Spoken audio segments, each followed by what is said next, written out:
sobressaltado com quem Ivan. disse que essa serpente não era um semideus. Então ele perguntou o que era essa criatura sem carisma. Os homens, segurando o mastro, com medo e choque, olharam para o grupo de Frei. Um deles perguntou quem eram, que seu carisma simplesmente o sobrecarregou. Frei, olhando para a serpente, voltou-se para dizendo que ouviu falar de suas duas cabeças, a serpente cujo corpo continuou a se mover. Chamaram a freia de louca. A chama começou a se concentrar na boca aberta da serpente. Mas Ivan, que pulou, acertou a cobra na mandíbula inferior e fechou a boca. O punho de Ivan dobrou o corpo da serpente. O punho dele estava cheio de mana. É por isso que começou a brilhar intensamente. E Ivan mesmo apertou os dentes e ficou irritado. A enorme cabeça da serpente, maior que o navio. Ivan acertou o golpe e a cobra foi atirada de lado. E a serpente começou a reclamar de uma língua mordida e um palete queimado. A serpente endireitou-se e olhou para Ivan. Quem pousou no convés do navio, chamando-o de idiota impulsivo e de mau caráter. Ivan, emaranhado em mana amarela, perguntou por que alguém que vive no mar, ele transformaria tudo em um lugar de fogo. A serpente não aguentou, então, abrindo a boca, correu em direção ao navio, ordenando a Ivan que se calasse de repente.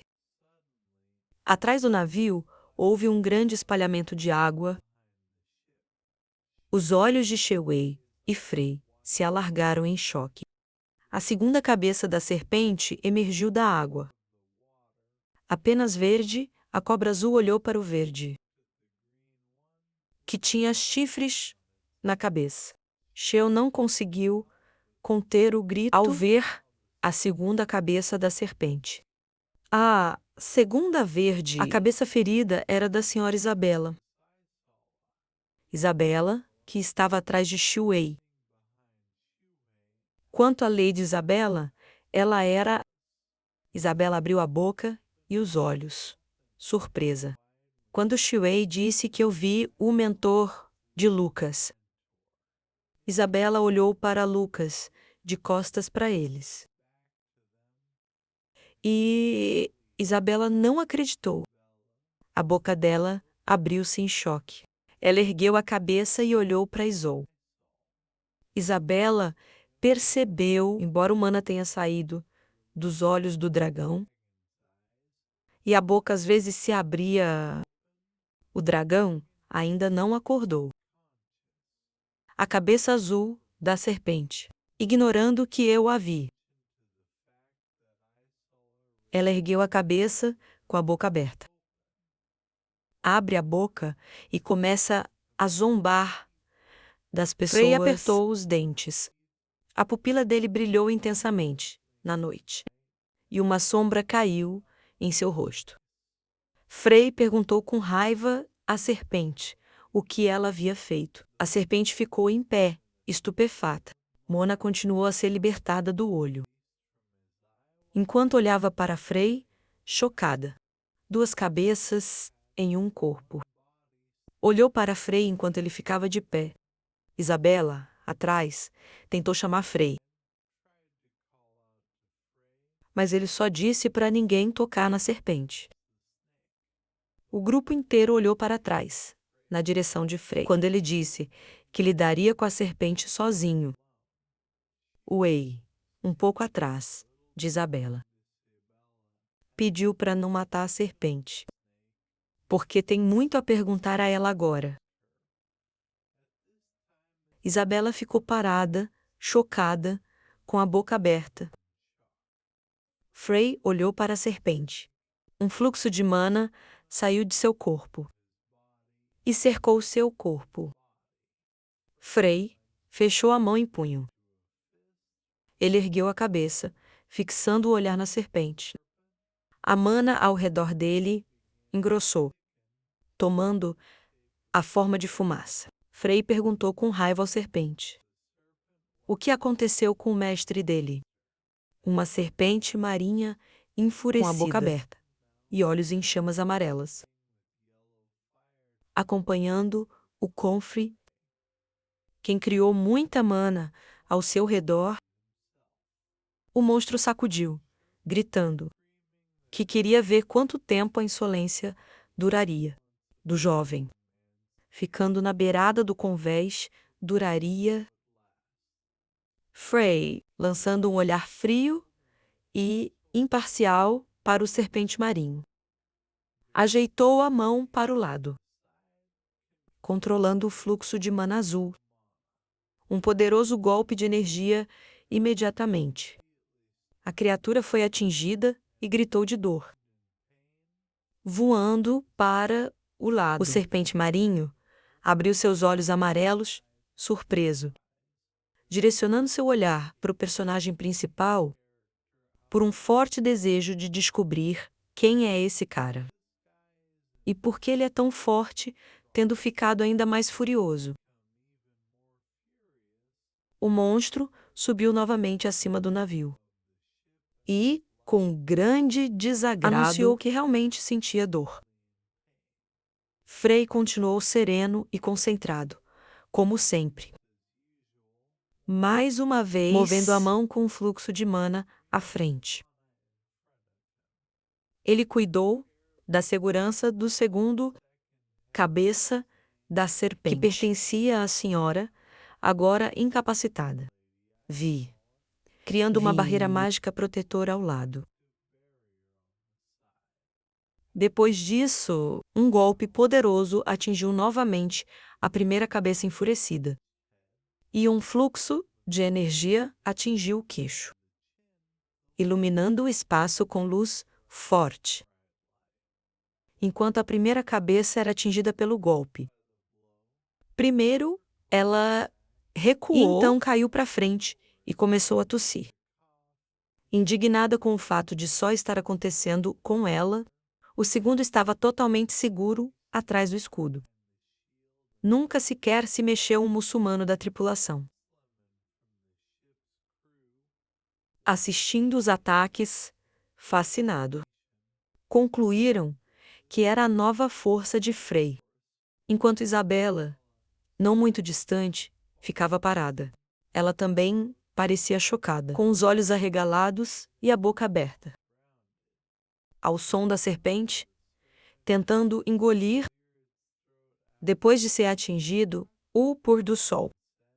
E o disco dourado deixou um brilhante caminho de luz na superfície da água.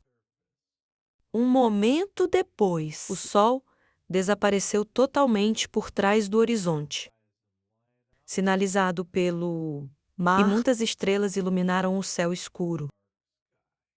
A serpente marinha, agora erguendo-se contra o céu noturno, lamentou amargamente, pedindo perdão, e deixando correr rios de lágrimas de seus olhos. O joque, confuso, olhava para o monstro, perguntou a Frey se havia realmente um semideus à frente deles. Ao que ele respondeu, confuso, provavelmente sem ouvir os pensamentos do homem no convés. O serpente marítima ficou realmente chocado e, abrindo a boca, começou a convencê-los de que não era, na verdade, um demigode, o joque com um corte de cabelo descuidado. Então, indignado, esclareceu quem era o monstro, direcionando-se a ele, sorrindo amigavelmente. A cabeça azul do serpente marinho fechou os olhos e se apresentou como Neptuno, enquanto a senhora viu uma segunda cabeça girar descontroladamente. E o homem forte disse que não queria saber o nome. Depois das palavras rudes, o monstro tremeu com medo, pedindo-lhe que não falasse com tanto medo, e alegando ter coração fraco. Ivan continuou olhando para a serpente. Agora, seu rosto refletia perplexidade total. De não entender o que fazer com ele. E Frei parecia distante. 2 homens da equipe estavam chocados com a força do protagonista. Quem consegue forçar o soberano dos mares? Quem havia mantido a região em pânico por tanto tempo, inclinar-se diante dele. Quando ameaçaram acertar o monstro, ele começou a falar com naturalidade e medo, dizendo que antes era apenas uma serpente marinha. Com incrível força, ele lembrou que um dia um semideus veio até ele, aparecendo como um brilho no céu. De acordo com as lembranças do monstro, era uma garota de cabelo loiro e olhos azuis, emitindo um brilho, embora ela assumisse forma humana. Ele a reconheceu imediatamente. Como resultado, o serpente do mar foi atacado, o que o fez perder a consciência. E quando acordou, seu corpo estava mutilado e jogado, amarrado em um lugar escuro e desconhecido, com memórias dolorosas de escamas sangrando, flecha rasgada e o desejo de uma morte rápida. O serpente marítimo começou a chorar novamente. E enormes lágrimas caíram, acompanhadas de granizo, ouvindo a história no convés. Enquanto um monstro relatava os detalhes horríveis e concluiu que ele finalmente acordou. Com a segunda cabeça, Anastasia horrorizou-se. E Frei e Ivan ficaram surpresos. O personagem principal, sem desviar o olhar do monstro marinho, concluiu com horror que o semideus estava erguendo-se. Lembrou que o semideus só deu uma ordem, o que o obrigou a afundar todos os navios, navegando no auge do Meucaris. Enquanto Frei repassava as palavras à serpente na mente, ele se perguntava o que estava acontecendo na ilha. Ele olhou para a senhora Isola, a quem continuava fora de si. Sorria, fluindo de sua boca. Os 4 sócios observaram Frei atentamente. Enquanto ouviram o pedido de ir a Richmond, ele disse que os acompanharia. E ele disse que o seguiria em breve. Ele virou as costas para os outros, continuando a observar a segunda cabeça da serpente, que pertence à mentora Isabella, enfocando o olhar em Frei. Responderam que o fariam, e Ivan virou-se para um homem da tripulação, de pé à distância, exigindo levar o navio. E ele hesitou levemente. Aceitou a ordem em voz alta. Agora, o personagem principal, cercado por brilhante mana, ficou na cabeça de uma serpente marinha, tirando lágrimas e muco após sua difícil história. Com as mãos nos bolsos, Frei pediu ao monstro que fosse ao chão. Que o surpreendeu muito. A serpente marinha seguiu pela superfície do mar, na direção certa, com medo, implorando para não o atingir.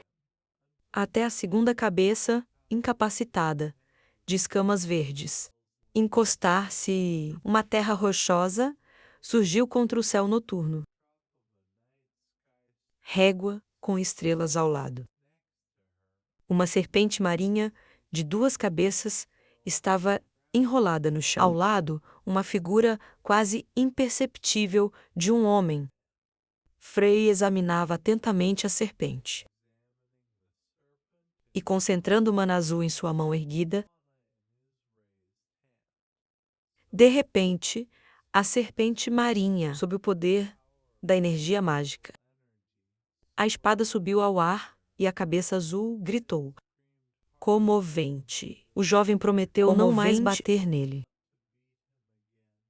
E ele exigiu, ameaçadoramente, que ele ficasse Frei mais examinou quieto. Cuidadosamente o corpo da serpente, parando nas pernas azuis que saíam do corpo. Era possível notar vários pares de olhos abertos. Olhos amarelos, entre as escamas azuis, contando inúmeras costuras e cortes pelo corpo do monstro. O personagem principal se perguntou quantos seres vivos se uniram, sob os gritos da primeira cabeça. O segundo apenas fixou o olhar furioso, em silêncio, com olhos em chamas em Frei. De repente, a serpente marinha caiu ao chão, levando nuvens de poeira ao redor. Neptuno percebeu que não corria mais perigo. Fechou os olhos e exalou com alívio. No momento seguinte, ele se curvou pesadamente, quando um forte golpe de mana veio por trás dele. A serpente marinha ergueu a cabeça e abriu a boca. E lembrou-se de que Frei havia prometido não o atingir. Depois disso, a cabeça azul de Neptuno desmaiou. Caiu ao chão com um forte impacto, direto aos pés do jovem, aumentando a poeira mesmo com Neptuno desmaiado. Isola ainda estava em si mesma. Então, Freia concluiu. A consciência das cabeças não estava unida. Tocando o corpo escamoso, com a mão, com mana, o rapaz vasculhou e encontrou 2 corações de dragão. Percebendo que Hurion havia suprimido a essência de seu mestre, com o adicional divino, mantendo a mão no corpo da serpente marinha, Frei concluiu que, se ele retirasse todos os resquícios de mana divina e injetando o seu próprio, ele libertaria o gelo. Todos concluíram as ações necessárias. O jovem, com o olhar concentrado, removendo a palma do dragão, a energia o acompanhou. Correntes de saliva continuou a fluir da boca da cabeça verde, pertencente à senhora Isola. De repente, o brilho amarelo dos olhos do dragão mudou para verde, ao finalmente despertar para a consciência. A senhora Isola indagou, compreensivelmente, onde se encontrava. Frei não tirou os olhos do mestre, olhando preocupado e sombrio. Então ele fechou os olhos e abaixou a cabeça. Sorriu levemente. A cabeça verde do dragão inclinou-se sobre Frei, quem está sentado no chão, e perguntou quem estava à sua frente, ao que o jovem respondeu ser Lucas. Inclinando-se diante do mestre, o personagem principal congelou em antecipação, sem mudar de posição. Um cintilante de continua a brilhar sobre os picos rochosos. E, senhora, vi que muito havia acontecido. Perguntando ao jovem para contar sobre isso, o dragão lançou um olhar verde esperançoso para Frei, escutando atentamente a história dos alunos. Sentada em frente, abrindo a boca. A senhora Isola concluiu surpresa que, de fato, havia muito difícil de acreditar.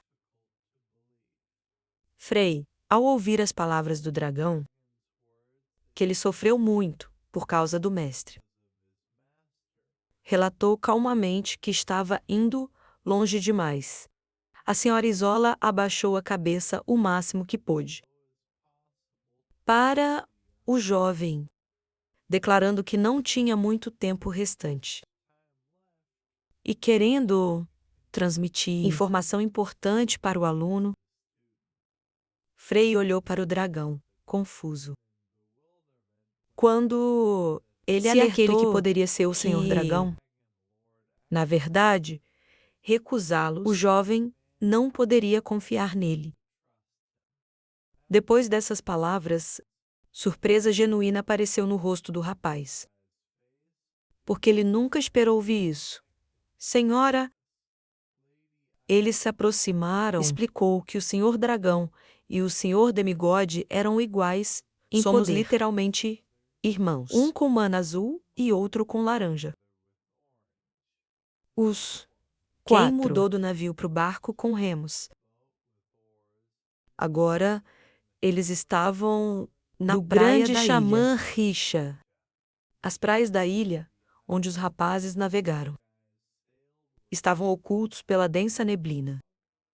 Mas era realmente a Ilha Hiti em frente ao Senhor Dragão. Ivan notou com satisfação que nada era visível, devido à fumaça, Isabela. Localizado entre a Morena e a Anastasia. Olhou para frente, surpreso, declarando que se o grande xamã dar permissão, o caminho se abrirá em breve para eles. Assim que a garota disse isso, o nevoeiro começou a girar, dissolvendo-se gradualmente no ar e abrindo um caminho para os quatro. Ao longo do caminho, luzes de lanternas marcavam os lados. As lanternas brilhavam intensamente. E um dos rapazes percebeu que o nevoeiro havia se dissipado completamente, na distância, em um morro. Um vilarejo, onde uma escada levava, era visível. E os heróis chegados observaram a energia específica deste lugar. Os rapazes ficaram em fila na entrada do caminho. E não se moveram até que um deles sugeriu ir. Depois disso, todos seguiram juntos pela estrada. Cobrindo o caminho com lanternas, seguiram até a porta Hansalman. Olhando descontentemente aos degraus à frente, Ivan admitiu que era preguiçoso para subir a montanha. Até o topo, e Isabela ficou surpreendida ao concluir que havia alguém ali. No começo das escadas, debaixo da porta, um casal estava parado, composto por um homem em vestes escuras e uma mulher de kimono azul. Quem esperava humildemente os convidados, a mulher ficou sem mover um único músculo do corpo e sem emitir som. Um homem com cabelo escuro e longo, à esquerda do grande xamã, exigiu que os rapazes observassem as maneiras. Depois dessas palavras, ele franziu o rosto profundamente, e um relâmpago amarelo brilhou em seus olhos. Os quatro ficaram surpresos com um guerreiro tão poderoso, envolto em mana dourada, estava aqui. A grande xamã com manchas vermelhas no rosto. Abençoou os convidados da Ilha Richa, olhando diretamente para eles. Isabela olhou para a mulher à frente. Em espanto, notou-se que ela tinha uma nobreza impressionante. Um pouco mais distante estava o Senhor Dragão. Olhando distante, ele lançou um olhar perplexo à dama. Quando ele percebeu, de repente, que ela o reconheceu. A mulher chamou-o, direcionando-se à morena. O grande xamã o chamou de criatura de visão. Associado ao fim deste mundo, isso o deixou perplexo. Enquanto isso, na terra, a senhora Isola colocou a cabeça no chão. E ela expirou calmamente, fechando seus olhos verdes brilhantes. Depois, o dragão olhou para o aluno Freys e começou a falar. Enquanto lutava com os semideuses, ele não conseguia tirar a questão de se os dragões eram tipo certo? O jovem ficou imóvel. E ouçam atentamente o mestre. Da terra, uma bela vista do mar. E a senhora admitiu que não sabia com que intenção. Ziris criou os dragões, mas ela tinha certeza de uma coisa.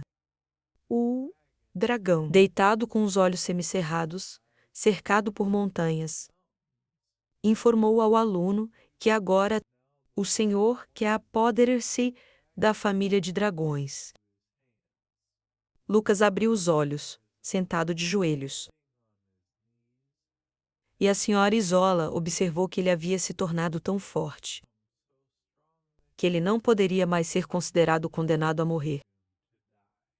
Enquanto Neptuno ainda estava inconsciente, a cabeça verde com chifres, disse que este fato o deixava muito feliz. E isso o preocupa tanto quanto... Frei baixou o olhar triste para o chão.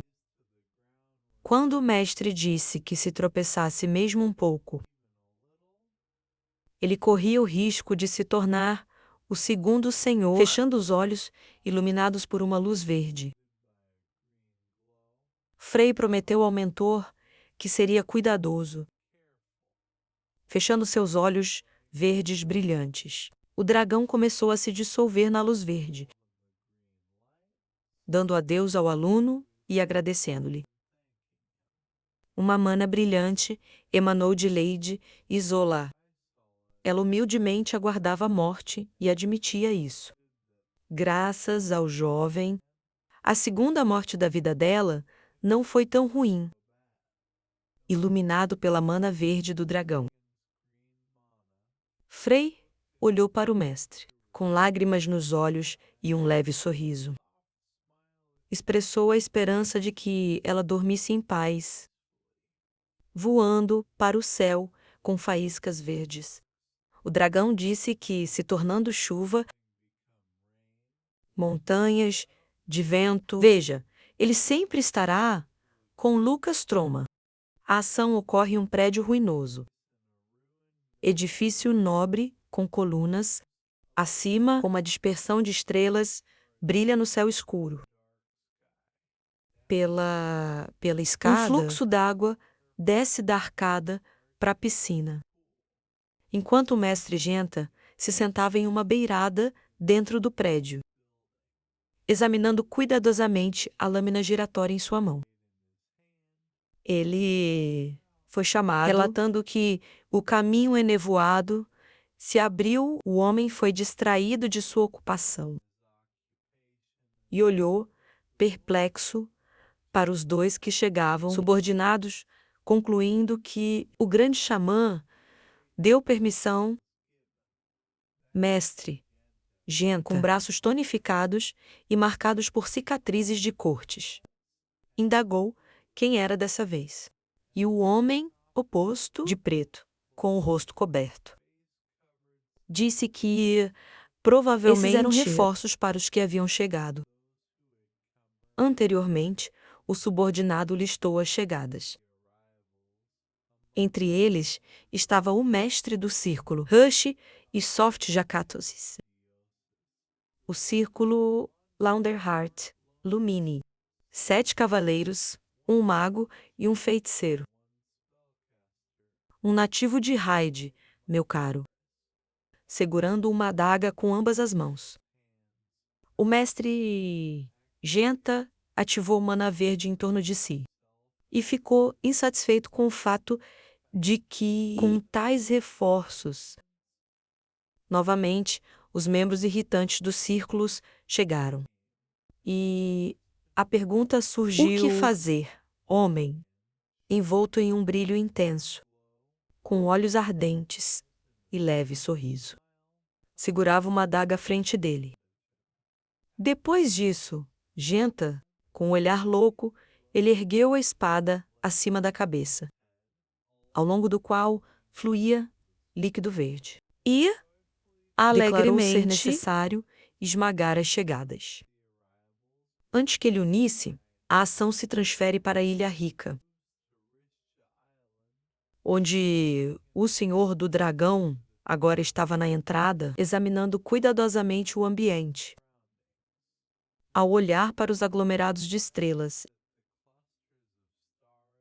uma voz por trás dele perguntou se tivesse sido convidado para uma sala ao seu gosto. A morena virou-se levemente, descobrindo a entrada do grande xamã com as mãos cruzadas no cinto amarelo. A dama não desviou o olhar do homem. Pedi se ela poderia sentar-se por um tempo. Agora os dois estavam sentados em lados opostos, de joelhos, sentados em tapetes espalhados. O senhor dragão começou a ouvir, atento à fala da mulher. Quando ela disse isso Deus hoje lhe de manhã, enviou uma revelação. Continuando a olhar para a morena, o grande xamã disse sério, que dizia que o interlocutor dela estava profundamente ligado com o fim do mundo, sentado no chão, nas inscrições. O senhor do dragão perguntou o que este Deus estava fazendo desde que a senhora chegou. Ela respondeu que a revelação era fragmentária. Enquanto o xamã fazia uma revelação sobre a última batalha, os olhos azuis da morena alargaram-se. E ele caiu ao local onde estava. Em uma poça de sangue, sua silhueta refletia. No líquido escarlate, no chão, o homem olhou surpreso para o rosto. E alguém em um brilho roxo, gently, ele colocou o dedo nos lábios, solicitando silêncio, a imagem de uma escuridão. A garota de cabelo escuro apareceu diante do Senhor, sutilmente, piscando para ele no reflexo, e pedindo silêncio, o que o surpreendeu ainda mais. O grande xamã, no presente, olhou para o rosto dele com preocupação. Percebendo que o interlocutor mesmo estava adivinhando algo, a senhora se levantou de joelhos. Ela disse que não tinha intenção de questioná-lo. Ela começou a se retirar sem desviar o olhar do senhor dragão. O grande xamã lembrou de ter avisado Ícaro sobre mandá-lo para Igium, prometendo notificá-lo de repente. Os olhos verdes da dama alargaram-se em horror. Ela começou a, percebendo que alguém conseguiu destruir sua barreira, sem muito esforço, sentindo-se mal. O grande xamã franziu a boca, ela fechou os olhos e colocou a mão na cabeça. Quando ela começou a cair, o senhor dragão a pegou, enquanto a morena olhava ao redor com seriedade, aguardando a senhora em seus braços. Ela o agradeceu, confusa. O gigante Neptuno erguia-se sobre os guardas, e eles gritaram em uníssono que foi ele quem destruiu a barreira. Olhando pela abertura, o Chameleon ficou surpreso ao reconhecer uma serpente marinha, navegando por esses territórios. Duvidando que ele pudesse quebrar a defesa, o senhor dragão, próximo, olhou calmamente para cima. Apontando para cima, Frey estava na cabeça do serpente marinho, com as mãos nos bolsos, olhando para o rosto frio do personagem principal. O grande xamã perguntou, perplexo, se este homem era o Senhor Downs, o serpente marítimo Neptuno que entregou. Frey agora se afastava da ilha Hit, ao longo da superfície da água, enquanto o jovem subia lentamente a estrada, com lanternas no topo. Frey estava cercado por guerreiros aguardando com armas.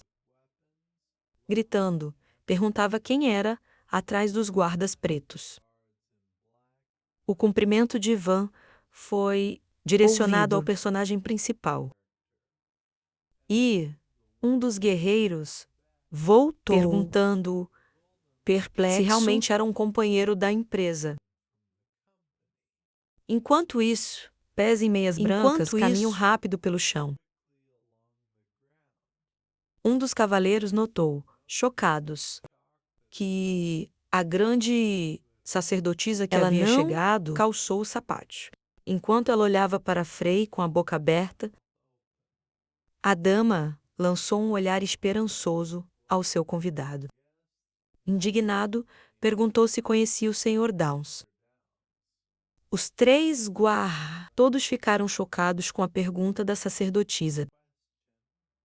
Enquanto isso, ela esperava uma resposta de Frei. Ivan colocou a mão no queixo, pensativo, questionando quem era Downs.